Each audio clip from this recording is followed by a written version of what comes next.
माझे नाव विकास आहे आणि आज मी तुम्हाला माझ्या जीवनातील एक विचित्र वळणाबद्दल सांगणार आहे. आमच्या घरात स्वच्छता आणि जेवण तयार करण्यासाठी माझी नोकराणी आंचल येत असे. ती गेल्या 4 वर्षांपासून आमच्याकडे काम करत होती. झाडू पोछा, भांडी घासणे आणि कधी-कधी जेवण बनवण्याचं कामही ती करायची. खरं तर या 4 वर्षात मी कधीही तिच्याकडे लक्षपूर्वक ती जी सकाळी यायची, आपलं काम पूर्ण करून निघून जायची. माझी पत्नी रीना नेहमी आंचलशी खूप चांगलं वागायची. तिच्या तक्रारी ऐकायची आणि गरज पडल्यास तिची मदत करायची. रीना वारंवार मला म्हणायची, "विकास, आंचलचं जीवन खूप कठीण आहे." तिचा पती दिनेश दिवसभर दारू पितो राहतो, जुगार खेळतो आणि आंचल जी थोडे पैसे कमावते, तेही तो हिरावून घेतो. बिचारी आपल्या 2 मुलांसाठी इतकी मेहनत करते. मी फक्त हो म्हणून डोके हलवायचो. पण खरं सांगू तर मी कधीही जास्त लक्ष दिलं नव्हतं. माझी स्वतःची नोकरी, माझं काम आणि माझं जग होतं. एक दिवस सकाळी साधारण 8 वाजता आमच्या घराच्या दारावर कोणीतरी जोरात ठोके मारले. इतक्या सकाळी मी चिडून दरवाजा उघडला तर समोर आंचल उभी होती. तिचा चेहरा सुजला होता. केस विखुरले होते आणि डोळे लाल होते. जणू रात्रभर रडली असेल. ती थरथरत होती. "काय झालं आंचल?" रीनाने ताबडतोब तिला आत बोलावलं आणि पाणी प्यायलं. आंचल रडू लागली. "दीदी, मी आता जास्त सहन करू शकत नाही. काल रात्री माझा पती पुन्हा दारू पिऊन आला होता. पैसे मागू लागला. जेव्हा मी म्हणाले की सर्व पैसे मुलांच्या शाळेच्या फीमध्ये दिले आहेत, तेव्हा त्याने मला इतका मारला. पहा." त्याने स्वतःची साडी थोडी वर केली, तर आम्ही दोघांच्या तोंडातून एकत्र चीत निघाली. तिच्या पाय आणि पाठीवर जखमांचे ठसे होते. "हे काय चालू आहे?" मी रागाने बोललो. रीनाने आंचलला आधार देऊन बसवलं आणि मलम लावायला लागली. "विकास, आम्हाला काहीतरी करावं लागेल. हे तर एक दिवस खून होईल. दीदी, माझी तर नशीब फुटलेलं आहे. 2 मुलं आहेत. कुठे जाऊ मी? जेव्हा कमावून घेऊन येते तेव्हाही मार खाते. न घेऊन आल्यासही मार खाते." रीनाने मला इशाऱ्याने स्वयंपाकघरात बोलावलं आणि हळू म्हणाली, "विकास, तुला तिच्या पतीशी बोलावं लागेल. असं कसं चालेल? कुठेतरी तो तिला मारून टाकेल." मी हो म्हणून डोके हलवलं आणि मग रीना फोनवर कोणाशी तरी बोलायला दुसऱ्या खोलीत गेली. मी एकटा आंचलजवळ स्वयंपाकघरात गेलो. न कळता का आज पहिल्यांदा तिच्या चेहऱ्याकडे लक्षपूर्वक पाहिलं. तिच्या डोळ्यात दुःख होतं. पण तरीही ती किती सुंदर होती. चेहऱ्यावर जखमांचे ठसे असूनही तिच्या गालांचा गुलाबी रंग, ओठांची कोमलता आणि गळ्याची नाजूकता. माहीत नाही का, आज हे सगळं मला इतकं स्पष्ट दिसत होतं. "आंचल, तू चिंता करू नकोस." मी तिच्या खांद्यावर हात ठेवून म्हणालो. "मी तुझ्या पतीशी बोलतो." तिने अचानक माझा हात पकडला आणि बोली, "नाही सरजी, तुम्ही जाऊ नका. तो खूप गुंड प्रकारचा माणूस आहे. माहीत नाही काय करून टाकेल." तिच्या हाताचा स्पर्श मला वीज धावली गेल्यासारखा वाटला. तिच्या डोळ्यात अश्रू होते पण ती माझ्या डोळ्यात पाहत होती. एक क्षणासाठी मला वाटलं जणू जग थांबलं असेल. "आंचल, तुझ्याबरोबर हे सगळं इतक्या वर्षांपासून चालू आहे आणि तू कधीही मदत मागितली नाहीस." तिने हसली. एक दुःखभरी हसू. "सरजी, तुम्ही कधीही माझ्याकडे पाहत नसत. मी काय बोलू?" तिच्या या वाक्यात माझ्या आत काहीतरी हलवलं. खरंच मी इतका आंधळा होतो का की इतक्या वर्षांपासूनचं दुःख पाहू शकलो नाही? "आंचल," मी हळू म्हणालो. "सरजी, जेव्हा एखादी स्त्री एकाच घरात इतक्या वर्ष काम करते तेव्हा तिची नजर सगळ्यांवर असते. मी नेहमी इच्छित असे की तुम्ही मला एक माणूस म्हणून पहा. फक्त एक नोकराणी म्हणून नाही." तेव्हा तिने अचानक स्वतःचा चेहरा माझ्या खांद्यावर ठेवला आणि रडू लागली. माझे हात अनायासे तिच्या डोक्यावर गेले. तिचे केस हळूहळू करायला लागले. मग आंचल माझ्या गळ्यात लागून फुटफुटून रडू लागली, ज्यामुळे माझ्या आत एक विचित्रशी हलचल माजली होती. एका बाजूला रीना होती, जी प्रत्येक रीतीने पूर्ण पत्नी होती, आणि दुसऱ्या बाजूला ही स्त्री जिची पीडा मी कधीही अनुभवली नव्हती. मग मी आंचलला प्रेमाने तिच्या डोक्यावर हात फिरवत म्हणालो, "आंचल, काय झालं आहे तुला?" कदाचित आंचल स्वतःच्या होशात नव्हती आणि मला थोडा भीती होती की कुठेतरी रीना माझी पत्नी न आली जाय आणि या हालतात पाहून कुठेतरी काहीतरी दुसरं न समजून घे. मग मी आंचलला म्हणालो, "आंचल, रीना येईल." "जाणते सर जी," तिने स्वतःचे अश्रू पुसत म्हणाली. बस एक क्षणासाठी वाटलं की कोणीतरी आहे जो मला समजतो, जो मला पाहतो. "पहा आंचल," मी गहन श्वास घेत म्हणालो, "मी आज संध्याकाळी तुझ्या घरी येईन आणि तुझ्या पतीशी बोलतो. हे असं चालणार नाही." तेव्हा आंचल बोली, "तो रात्रीच येतो सरजी, कधी 10 वाजता, कधी 11 वाजता, कधी अर्धी रात्र. काही हरकत नाही, मी वाट पाहतो आहे." मी म्हणालो. तिच्या डोळ्यात एक विचित्रशी चमक आली होती. ती काहीतरी बोलायला निघाली होती की रीना परत आली. मी डॉक्टरशी बोलून घेतलं आहे. रीनाने म्हणाली आणि मग माझ्याकडे पाहून बोली, तू संध्याकाळी त्यांच्या घरी जाऊन तिच्या पत्नीशी जरूर बोल. विकास, हे असं चालणार नाही. हो, मी आंचलला वचन दिलं आहे, मी म्हणालो आणि एक नजर आंचलकडे पाहिली. तिचे डोळे माझ्या डोळ्यांना भेटले आणि आम्ही दोघांनी एकमेकांना पहिल्यांदा खरेखर पाहिलं होतं. तो अनुभव विचित्र होता, नवीन होता, घाबरविणारा होता, पण सोबतच किती मनमोहकही होता. संध्याकाळी मी जरूर जाईन, फक्त तिच्या पतीशी बोलायला नाही, तर या अनोळखी अनुभवाला अधिक समजून घ्यायला सुद्धा. त्या सकाळानंतर माझं मन वारंवार आंचलकडे जायला लागलं होतं. जणू कोणताही अदृश्य दोरा आमच्यात बांधला गेला असेल. मी न्हाऊन ऑफिससाठी निघालो तेव्हा रीनाला म्हणालो, आज संध्याकाळी मी आंचलच्या घरी जाऊन तिच्या पतीशी बोलणार आहे. थोडा लेट घरी येईन. रीनाने मला प्रेमाने पाहिलं. तू खरंच खूप चांगला आहेस विकास. आंचलची मदत करून तू खूप पुण्य कमावशील. काय ती जाणत होती की माझ्या मनात काय चालू आहे? दिवसभर ऑफिसमध्ये माझं मन लागलं नाही. वारंवार आंचलचा तो सकाळचा रडता चेहरा, तिच्या डोळ्यात लपलेल्या भावना, तिच्या ओठांची थोडी कंपन, सगळं माझ्या डोळ्यांसमोर नाचत होतं. जेव्हा जेव्हा एखादी फाईल उघडायचो तेव्हा तिथे तिची छबी दिसायची. कधीही कोणत्याही दुसऱ्या स्त्रीने मला इतकं हलवून ठेवलं नव्हतं. इतकं की माझी पत्नी रीना सुद्धा नाही. संध्याकाळ होत होत मी बेचैन झालो. ऑफिस बंद होताच मी ऑफिसमधून निघालो आणि सरळ आंचलच्या मोहल्ल्याकडे चाललो गेलो. तिचं घर मेन रोडपासून थोडं आत गल्ली नंबर 7 मध्ये होतं. छोट्या छोट्या झोपड्यांमध्ये एक निळा रंगाचा दरवाजा होता तिच्या घराचा. दरवाजावर ठोके मारताच माझ्या हृदयाची धडधड जोरदार झाली. थोड्या क्षणांनी दरवाजा उघडला आणि मी थबकून गेलो. समोर आंचल होती, पण पूर्णपणे वेगळ्या रूपात. सकाळची ती घाबरलेली स्त्री आता एकदम निघारली गेली होती. लाल रंगाची साडी घातलेली, गळ्यात काचेच्या मण्यांची माळ, डोक्यावर छोटीशी बिंदी आणि ओठांवर हलका लिपस्टिक. तिचे केस तेल लावून सवारलेले होते आणि डोळ्यात काजळ होतं. मी फक्त तिला पाहत राहिलो. सरजी, तुम्ही आलात? तिच्या आवाजात एक विचित्रसी आनंद होता. मला माहीत होतं तुम्ही नक्की याल. तिने एक बाजूला सरकून मला आत येण्याचा इशारा केला. घर छोटं होतं. फक्त एक खोली आणि एक छोटी स्वयंपाकघर. खोलीत एक जुना पलंग आणि 2 स्टूल होते. कोपऱ्यात एक छोटी अलमारी होती ज्यावर देवदेवतांची चित्र ठेवलेली होती. बसा ना सरजी, तिने पलंगाकडे इशारा केला. मी थोड्या संकोचाने पलंगावर बसलो. आंचलने झटपट एक ग्लास पाणी घेऊन मला दिलं आणि मग स्टूल ओढून माझ्यासमोर बसली. मुलं कुठे आहेत? मी विचारलं. मी आंचल बोली, पडोशी चाचीकडे गेली आहेत. ती रोज संध्याकाळी त्यांना आपल्याकडे बोलावून घेते. टीव्ही दाखवते मुलांना. आमच्यात एक विचित्रशी शांतता होती. मी जाणवत होतो की तिची नजर माझ्या चेहऱ्यावर टिकली होती, जेव्हा मी इकडे तिकडे पाहत होतो. आंचल, मी संभाषण सुरू केलं. तुझा पती कधीपर्यंत येईल? उशिरा रात्रीपर्यंत येतो सरजी. कधी 10 वाजता, कधी 11 वाजता, कधी तर सकाळीच येतो. मग आम्ही दोघं पुन्हा गप्प बसलो. माझ्या आत एक अनोळखीसा भीती होता. एक हलचल, एक बेचैनी. सरजी, एक गोष्ट विचारू? आंचलने अचानक म्हणाली. खरंच मी आवडते का? तिचा हा प्रश्न इतका सरळ होता की मी हक्काबक्का झालो. पण तिच्या डोळ्यात जी आशा होती ती खोटी करू शकलो नाही. हो आंचल, मी हळू म्हणालो. तू मला खूप आवडतेस. आंचलच्या डोळ्यांना चमक आली. सरजी, एक स्त्री काय करे जेव्हा तिच्या नशिबात दिनेशसारखा माणूस लिहिला असेल? दिनेश उशिरा रात्री दारू पिऊन येतो आणि 5 मिनिटांतच थकून जातो आणि मी तशीच तडफडत राहते. रीना दीदी किती नशीबदार आहे. तिला तुम्हासारखा पती मिळाला आणि तुम्हाला मी अडकून गेले. मला ती हसू आली, पण त्या हसूत किती दुःख होतं. मला तर तो मिळाला ज्याला फक्त दारूशी प्रेम आहे. सुहागरातेलाही तो इतका पिऊन आला होता हे मला पाहताच बेशुद्ध झाला. कधीही माझ्याशी प्रेमाने बोलला नाही. माझ्या आत एक विचित्रसी उष्णता भरली गेली. मी तिच्याशी नजर मिळवण्याची हिंमत करू शकत नव्हतो. एक गोष्ट विचारू? मी खचखचून म्हणालो. विचारा सरजी, तिने म्हणाली. आता तर तुमच्या आणि माझ्यात कोणताही पडदा राहिला नाही. कधी तू दुसऱ्याशी संबंध जोडला आहे का? आंचलने गहन श्वास घेतला आणि म्हणाली. आता तुमच्याशी काय लपवायचं सरजी? जेव्हा पतीकडून प्रेम मिळत नाही, तेव्हा स्त्रीचं मन डगमगतं. माझ्या मामाच्या मुलाचा सतीश आहे. तो कधी जेव्हा माझा भेटायला नक्की येतो. कधी कधी जेव्हा माझा पती बाहेर असतो तेव्हा त्याच्या गोष्टी ऐकून माझा चेहरा गरम होतो. मला जणू ईर्ष्या वाटू लागली की आंचल दुसऱ्याची आहे. पण सरजी, ती थोडी पुढे येऊन बोली. आता त्याचीही लग्न झालं आहे. तो खूप कमी येतो. आणि मग मला कधीही त्याच्याकडून तो प्रेम मिळालं नाही जे मी हवी होती. काय हवं आहे तुला? मी हळू विचारलं. बस इतकंच हवं आहे की कोणीतरी मला प्रेमाने पाहावं, माझी तारीफ करावी, म्हणावं की मी सुंदर आहे.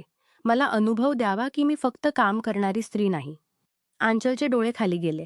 सरजी, जेव्हापासून तुमच्या घरात काम करायला आले आहे, तेव्हापासून मनात एक आशा होती की कधीतरी मला पाहाल तुम्ही. माझं हृदय वितळलं. खरंच मी कधीही तिला एक स्त्री म्हणून पाहिलं नव्हतं. फक्त एक नोकराणीच्या रूपात. आंचल, मी मी तिचा हात धरायला निघालो. पण मग थांबलो. मला माफ कर, मी म्हणालो. मी कधीही तुला तो सन्मान दिला नाही जे तू लायक आहेस. अरे सरजी, ती उभी राहून माझ्याजवळ आली आणि माझ्या बाजूला बसली. तुम्ही काही चूक केलं नाही, पण आज आज तुमची नजर माझ्यावर पडली. मी तर बस हीच क्षणाची वाट पाहत होतो. ती इतकी जवळ होती की तिच्या श्वासाची उष्णता मला जाणवत होती. तिच्या केसांची सुगंध, तिच्या साडीतून येणारी हलकीशी सुगंध, तिच्या डोळ्यात लपलेली वासना सगळं मला आपल्याकडे खेचत होतं. मी हळूच तिचा हात स्वतःच्या हातात घेतला आणि स्वतःच्या ओठांनी स्पर्श केला. एक क्षणासाठी ती थरथरली. आंचल, हे सगळं मी काहीतरी बोलायला निघालो. तिने स्वतःची बोट माझ्या ओठावर ठेवली. काही बोलू नका. मी जाणते की हे सगळं चुकीचं आहे. तुम्ही दुसऱ्याचे आहात, मी दुसऱ्याची. पण काय आम्ही बस आजचा दिवस आपला करू शकत नाही. माझ्या आत एक संघर्ष चालू होता. एका बाजूला रीना होती, माझी विश्वासू पत्नी, आणि दुसऱ्या बाजूला आंचल. इतक्या वर्षांपासून माझ्याकडे तहानलेल्या नजरेने पाहणारी ही स्त्री.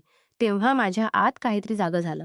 नाही, हे बरोबर नाही. मी स्वतःला सावरलो आणि हळू तिचा हात सोडला. आंचल, हे खरं होणार नाही, अजून नाही. तिच्या चेहऱ्यावर निराशेचे भाव आले. तुम्हाला तुम्हाला मी आवडत नाही का? नाही, अशी गोष्ट नाही. मी झटपट म्हणालो. पण ही जागा, हा वेळ, तुझी मुलं कधीही येऊ शकतात. तुझा पतीही. आंचलच्या चेहऱ्यावर थोडीशी दिलासा दिसला. मग मी काही व्यवस्था करतो, मी हळू म्हणालो. अशी जागा जिथे आम्ही दोघं कोणत्याही भीतीशिवाय भेटू शकू. आंचलच्या डोळ्यांना चमक आली. खरंच सरजी, तुम्ही तसं करू शकाल? हो, मी म्हणालो. जरी माझ्या आत अजूनही द्वंद्व होतं, पण अजून मला तुझ्या पतीशी बोलायचं आहे. तो जे तुझ्याबरोबर करतोय ते बिलकुल बरोबर नाही. आंचल अचानक उभी राहून स्वयंपाकघराकडे गेली. सरजी, मी चहा बनवते तुमच्यासाठी. तुम्ही थकलात असावेत. मी तिला जाताना पाहत राहिलो. तिच्या चालत एक विचित्रशी मस्ती होती, जणू ती जाणत होती की मी तिला पाहत आहे. माझ्या आत एक विचित्रसा भाव जागा झाला. कुठेतरी मी इच्छित होतो की उभा राहून तिच्या मागे जाऊ. तिला स्वतःच्या बाहूमध्ये भरून घेऊ. तिच्या ओठांचा स्वाद घेऊ. मी स्वतःच्या जागेवरून उभा राहिलो आणि हळू स्वयंपाकघराकडे होती. मी तिच्या मागे जाऊन थांबलो. श्वास जोरदार झाले. पण मग मला होश आला. नाही, हे बरोबर होणार नाही. अजून नाही, इथे नाही. मी परत फिरलो आणि स्वतःच्या जागी आलो. थोड्या मिनिटांनी आंचल चहा घेऊन आली. तिने माझ्या हातात प्याली थांबवली आणि मग माझ्यासमोर बसली. सरजी, तिने डोळे खाली करून म्हणाली, तुम्ही माझ्यासाठी काय विचार करता? मी चहाचा घोट घेतला आणि म्हणालो, आंचल, तू खूप सुंदर आहेस. तुझ्याबरोबर जे चालू आहे ते चुकीचं आहे. मी तुझी मदत करायला इच्छितो. बस मदत. तिने शरारती अंदाजात विचारलं. मी हसून म्हणालो, आता सुद्धा आम्ही तेच म्हणू. आंचलने खिलखिलून हसत म्हणाली, तुम्हीही नाही सरजी. आता मी तुमची झाले. तुम्ही जिथे म्हणाल तिथे मी येईन. आता तुम्हीच माझं सगळं आहात. मग आंचलने हळू माझ्या कानात म्हणाली, सरजी, मी वाट पाहते. तुमच्या निर्णयाची, सगळ्याची. आम्ही अजून चहा पीत होतो की अचानक दरवाजावर जोरात आवाज झाला. आंचल चमकून गेली आणि तिच्या चेहऱ्यावर भीतीच्या रेषा उभरल्या. दिनेश आला, तिने घबराटीत म्हणाली, दारू पिऊन आला असेल. मीही थोडा घाबरलो. पण मग सावरून बोललो, घाबरू नकोस, मी आहे ना. दरवाजा उघडला आणि एक मध्यम कदाचा माणूस आत आला. त्याचे डोळे लाल होते, केस विखुरले होते आणि कपडे मळक्या होते. त्याच्या चालतूनच कळत होतं की तो नशेत आहे. जसे त्याने मला पाहिलं, त्याची पावलं थांबली. कदाचित तो मला ओळखला होता. साहेब, तुम्ही? त्याची जीभ लडखडत होती, पण त्याला जाणवतं झालं होतं की कोणीतरी मोठा माणूस त्याच्या घरात आहे. मी गांभीर्याने त्याला पाहिलं. हो दिनेश, मी विकास आहे. आंचल माझ्या घरात काम करते. दिनेशने झटपट हात जोडले आणि झुकून नमस्ते केलं. प्रणाम साहेब, तुम्ही इथे कसे? त्याच्या आवाजात भीती होती. कदाचित त्यामुळे की तो जाणत होता. आंचलने माझ्याशी त्याच्या हरकतीबद्दल तक्रार केली असेल. मी कडक आवाजात म्हणालो, तुला शरम वाटायला हवी दिनेश. स्वतःच्या पत्नीला अशा रीतीने मारणे, पिटणे, दारू पिऊन तिला त्रास देणे. दिनेशचे डोळे खाली गेले. तो काहीतरी बोलायचा प्रयत्न करू लागला. साहेब, तू जाणतोस आंचल किती मेहनत करते. घर घर जाऊन काम करते. मुलांना सांभाळते आणि तू तिच्या कमाईवर दारू पितोस. शिवाय तिच्याबरोबर मारपीटही. दिनेशच्या आतला नशा जणू एकदम उतरला. त्याने गुडघ्यावर पडून माझे पाय पकडले. माफ करा साहेब, माझी चूक आहे. मी मी पुढे असं करणार नाही. मी त्याच्या खांद्यावर हात ठेवून म्हणालो, पहा दिनेश, जर तू एकदा तरी अंचलवर हात उंच केला किंवा दारू पिऊन आलास, तर मी सरळ पोलीस ठाण्यात तक्रार लिहून देईन. समजलंस? हो श्वेत त्याने कापत बोललो, मी शपथ घेतो. आजपासून दारू पिणार नाही. आंचलला कधीही मारणार नाही. मी आंचलकडे इशारा करून म्हणालो, ही तुझी पत्नी आहे. गुलाम नाही. तिचा सन्मान कर. ही तुझं घर चालवायला मदत करते. तिची कदर कर. आंचल माझ्याकडे कृतज्ञ नजरेने पाहत होती. तिच्या डोळ्यात अश्रू होते. पण हे आनंदाचे अश्रू होते. मी दिनेशला एकदा पुन्हा इशारा दिला आणि मग आंचलला म्हणालो, जर कधीही काही झालं तर मला नक्की सांग. जाताना मी डोळ्यात डोळे घालून आंचलला एक प्रेमभरा इशारा केला आणि तिथून निघालो. घरी पोहोचल्यावर माझी पत्नी रीनाने माझ्याकडे विचारलं, कसं राहिलं? दिनेशशी बोलणं झालं? मी डोके हलवलं. हो, त्याला चांगल्या रीतीने समजावून सांगितलं. त्याने वचन दिलं आहे की आता तो दारू पिणार नाही आणि आंचलला त्रास देणार नाही. रीना खुश होऊन बोली, तू खूप चांगलं केलंस. आंचल बिचारी इतकी मेहनती आहे. तिला असं वागणं मिळायला नको. तिलाही आनंदाचा हक्क आहे. मी हसून म्हणालो, हो, प्रत्येकाला आनंदाचा हक्क आहे. त्या रात्री मला झोप लागली नाही. आंचलचा चेहरा वारंवार माझ्या डोळ्यांसमोर येत होता. तिच्या त्या मासूम डोळ्या, तिचं त्या भोळेपण, तिची ती कशी सगळं मला घेरत होतं. दुसऱ्या दिवशी सकाळी जेव्हा रीना स्वयंपाकघरात नाश्ता बनवत होती तेव्हा आंचल आली. आज ती हिरव्या रंगाची साडी घातलेली होती. तिने डोक्यावर छोटीशी लाल बिंदी लावली होती आणि ओठांवर हलका लिपस्टिक. हिरव्या रंगात तिचा गोरा रंग अधिक निघारला होता. मी खुर्चीवर वर्तमानपत्र वाचत होतो. तिने आत येताच मला पाहिलं आणि हसली. त्या हसूत कितीतरी गोष्टी होत्या, कितीतरी राज लपलेले होते. रीनासमोर ती पूर्णपणे सामान्य वागत होती. पण जसे रीना स्वयंपाकघरात गेली, आंचलने झुकून माझे पाय स्पर्श केले आणि हळू बोली, सरजी तुमचे चरण कुठे आहेत? तुम्ही माझं जीवन वाचवून घेतलं. जीवन वाचवून केली. अरे हे काय करतेस? उभी राही. नाही सरजी, तुम्ही माझे भगवान आहात. कालपासून दिनेश पूर्णपणे बदलला आहे. रात्री बिनदुर्गा घरी आला. माझ्याकडे माफी मागितली आणि शपथ घेतली की आता कधीही दारू पिणार नाही. मला बरं वाटलं की दिनेशने आपलं वचन पाळलं. पण सोबतच एक विचित्रसा रिकामेपणा सुद्धा जाणवला. काय आता आंचल आणि माझ्यात जे काही सुरू झालं होतं ते इथे संपुन्हा खोलीत आली आणि आंचल आपल्या कामात लागली. दिवस गेला. एक आठवडा झाला की रीनाने माझ्याकडे म्हणाली, विकास, मी विचार करत होते की मी काही दिवसांसाठी मम्मी पप्पांकडे जाऊ. त्यांनी खूप वेळा बोलावलं आहे आणि मुलांची सुट्ट्या आहेत. माझ्या आत काहीतरी हललं. हो, का नाही? तुला जायला हवं. तू येणार? तिने विचारलं. माझ्याकडे काही महत्वाची कामं आहेत. ऑफिसमध्ये मी खोटं बोललो. तू जा. मी पुढच्या वेळी येईन. रीना मान्य झाली आणि दुसऱ्या दिवशी मी तिच्या आणि मुलांच्या तिकिटांची बुकिंग करून दिली. शनिवारच्या सकाळी जेव्हा रीना आणि मुलं ट्रेनने गेली तेव्हा अचानक मला जाणवतं झालं की मी एक आठवड्यासाठी एकटा आहे. आंचलबरोबर एकटा. मी फोन उचलला आणि आंचलला कॉल केला. आंचल जी सर जी, तिने उत्तर दिलं. तिच्या आवाजात एक विचित्रसी गोडवा होता. रीना आणि मुलं आज सकाळी आपल्या माहेरला गेली आहेत. 1 आठवड्यासाठी. फोनवर एक क्षणासाठी सन्नाटा पसरला. मग आंचल हळू बोली, मी समजून गेले सरजी, उद्या तू लवकर येऊन जा. मी म्हणालो, आम्हाला दोघांना बोलायचं आहे. जरूर सरजी. तिच्या आवाजात आता लाज आणि उत्सुकतेचं मिश्रण होतं. मी सकाळी लवकर येईन. दुसऱ्या सकाळी जेव्हा मी न्हाऊन बाहेर निघालो, तेव्हा पाहिलं आंचल आधीच आली होती. तिने आज पांढरी साडी घातली होती ज्यात सोनेरी धाग्याचं काम होतं. तिचे केस खुले होते आणि डोक्यावर छोटीशी बिंदी. तिच्या चेहऱ्यावर एक विचित्रशी चमक होती. मला पाहताच ती शरमली आणि नजरा खाली या अंचल. मी तिला स्वतःजवळ बोलावलं. ती हळू माझ्याजवळ आली आणि मग अचानक माझ्या गळ्यात लागली. सरजी, आज मी फक्त तुमची आहे, फक्त तुमची. मी तिला स्वतःच्या बाहूमध्ये भरून घेतलं. तिचे श्वास जोरदार चालले होते. तुझा तो दारुड्या पती? मी विचारलं. त्याला मी सांगून टाकलं आहे की माझी दूरची मोसी आजारी आहे. मी तिथे जात आहे. आंचलने शरारती अंदाजात हसली. तो शांत झाला आहे.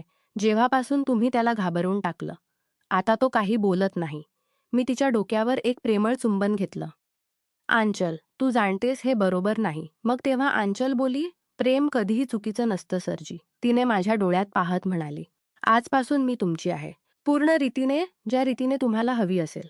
तिच्या डोळ्यात प्रेम, समर्पण आणि वासनेचं असं मिश्रण होतं ज्याने माझे सगळे संकोच वितळून गेले.